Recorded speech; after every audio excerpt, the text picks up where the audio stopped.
Vegapunk annonce l'apocalypse en direct, annonçant que le monde entier est en train de se noyer. Robin reconnaît la voix de Saturne la nuit où Ohara a brûlé, la figeant de terreur, et Sanji donne un coup de pied au visage d'un ancien. Regardez jusqu'à la fin pour voir ce que Mars découvre dans les disques punk qui prouvent que la conscience de Vegapunk pourrait encore exister après sa mort. La dernière fois dans One Piece, la marine a célébré la victoire des pacifistes tout en refusant d'arrêter de tirer. Franky a frappé le vice-amiral Red King et Mars s'est approché de Punk Record alors qu'il restait 1 minute au minuteur de diffusion de Vegapunk.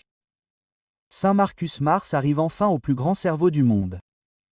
La diffusion de Vegapunk continue tandis que le médecin admet que son café est encore brûlant, mais tout le monde a eu assez de temps pour se préparer à son message vidéo. Chacal informe qu'il ne reste que 30 secondes. Pythagore commence à avoir le trac sachant que la planète entière le regarde. Comme si les gens n'avaient pas regardé ces types préparer du café depuis plusieurs minutes déjà. Mars lève les yeux en se demandant ce dont il est témoin. Quelque chose persiste même après la mort de Vegapunk. Il se demande si c'est bien là le vrai moi du scientifique. Puis on le voit enfin dans toute sa splendeur. Le dôme colossal dans un dôme colossal. Le sommet de la tête littérale de Vegapunk. Mars se demande ce que la mort signifie pour quelque chose comme ça. Il se demande si la conscience de Stella réside à l'intérieur. C'est l'une des capacités de fruit du démon les plus folles jamais montrées. L'escargot transpondeur relaie la réponse de Stella à Pythagore, mais leur enregistrement finit par être diffusé dans le monde entier par Denden Mushi. Il admet être fier de cette connexion, mais révéler la vérité est aussi un énorme fardeau. Mars fait passer sa botte au-dessus du pauvre escargot. Juste au moment où l'on pense que ces anciens ne pourraient pas être pires, qui fait du mal à un Denushi, c'est franchir une limite, même pour les anciens démons. La scène se déplace au village de Syrup dans l'East Blue, la ville natale du dieu Usopp. Les anciens pirates d'Usopp sont déçus d'apprendre que Kaya ne possède pas d'escargot transpondeur vidéo, bien qu'elle semble être la seule personne du village à en posséder un. Mary se demande si les garçons savent à quel point les escargots vidéo sont énormes. Apparemment, ils sont plus grands que la moyenne des maisons. Pan s'apprête à préparer le thé. K, la copine d'Usopp, leur dit que Vegapunk est aussi une légende médicale. Des choses qu'elle a probablement apprises en étant malade dans le passé, mais elle a définitivement fière allure ces jours-ci. Onion prétend qu'il le savait déjà, mais Ning le dénonce pour avoir menti. Pendant ce temps, Karo veut que ses amis soient plus attentifs car c'est énorme. Les marines du quartier général se préparent pour le début de l'émission. À Twin Cap, Crocus et Leowen écoutent avec un escargot transpondeur ordinaire. Après cela, nous nous retrouvons à Baltimore, la ville natale de Vegapunk. Un enfant se demande si le grand médecin est vraiment né sur leur île. Un vieil homme le confirme, qualifiant Vegapunk de leur fierté et de leur joie. L'enfant pense que Vegapunk est responsable du cauchemar de Baltimore, mais l'aîné le corrige.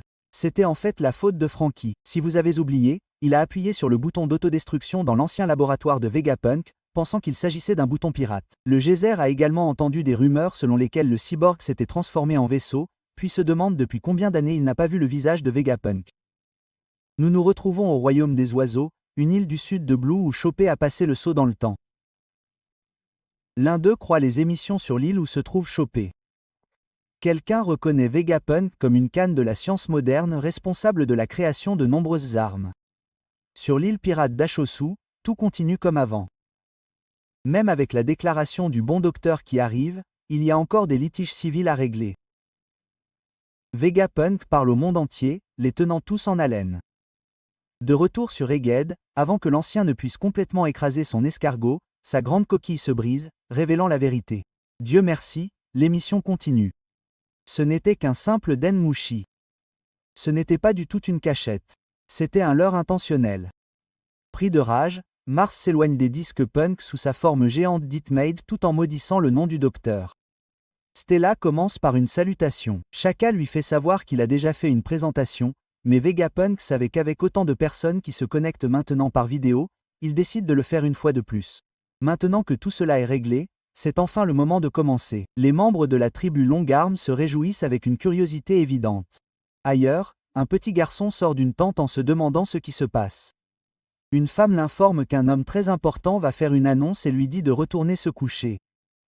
Mars s'énerve lorsque ses camarades se demandent ce qu'il fait puisque la diffusion est toujours en cours. Il s'excuse et maudit à nouveau Vegapunk. Le docteur était bien mieux préparé qu'il ne le pensait. Il n'y a aucun moyen d'arrêter la diffusion. Et waouh, l'homme le plus intelligent du monde a préparé un plan solide. Qui l'aurait deviné ?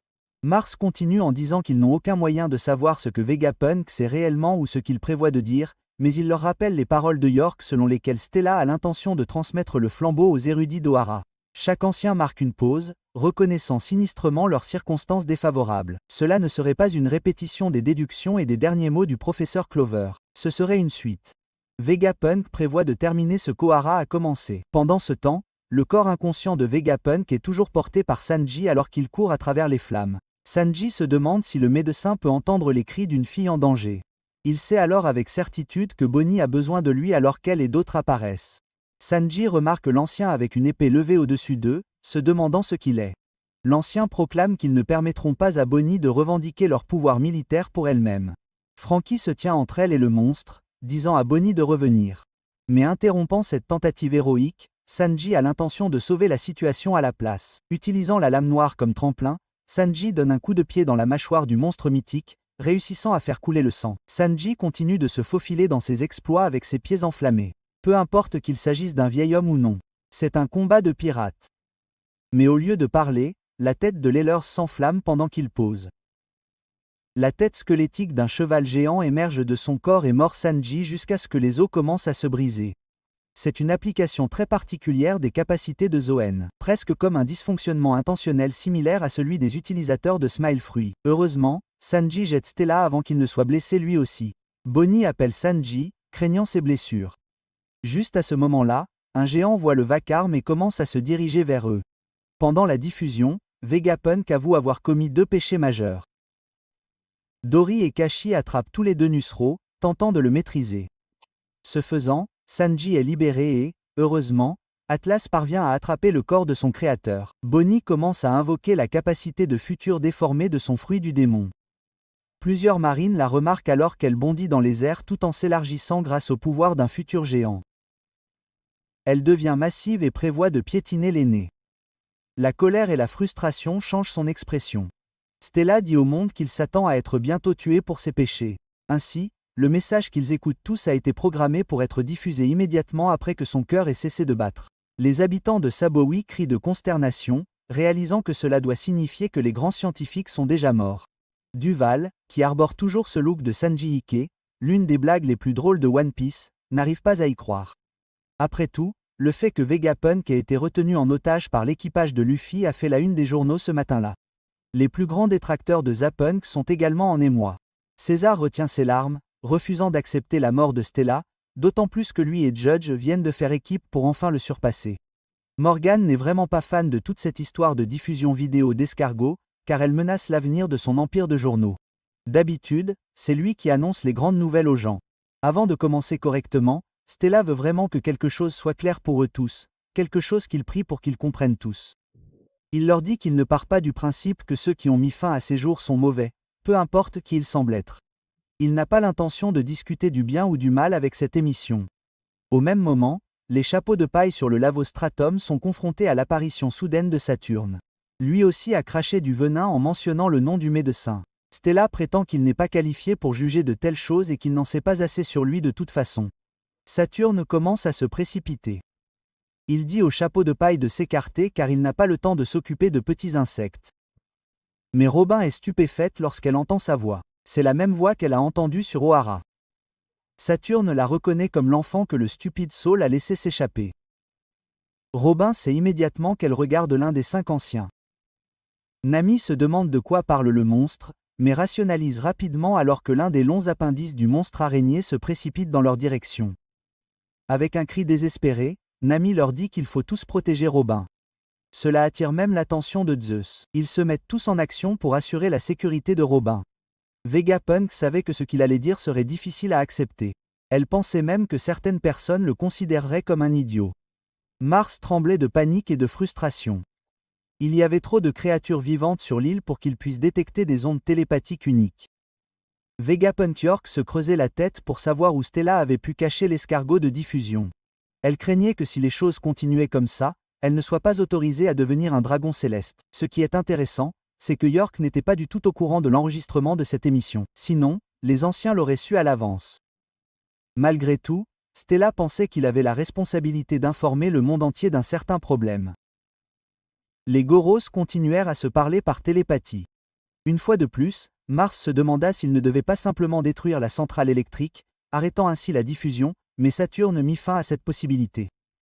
En plus de perdre de nombreux marines, un amiral, 9 vice-amiraux, des navires de guerre, du matériel, des Seraphim et 3 générations d'unités pacifistas, ils sacrifieraient également leur accès à la flamme-mère, dont leur seigneur ému désire vivement l'utilisation. Puis, Vegapunk décida de passer aux choses sérieuses. Le monde de One Piece allait sombrer dans l'océan. Les marines levèrent les yeux, incrédules. On aperçoit ensuite quelques sirènes nageant aux côtés d'une baleine et de plusieurs bancs de poissons.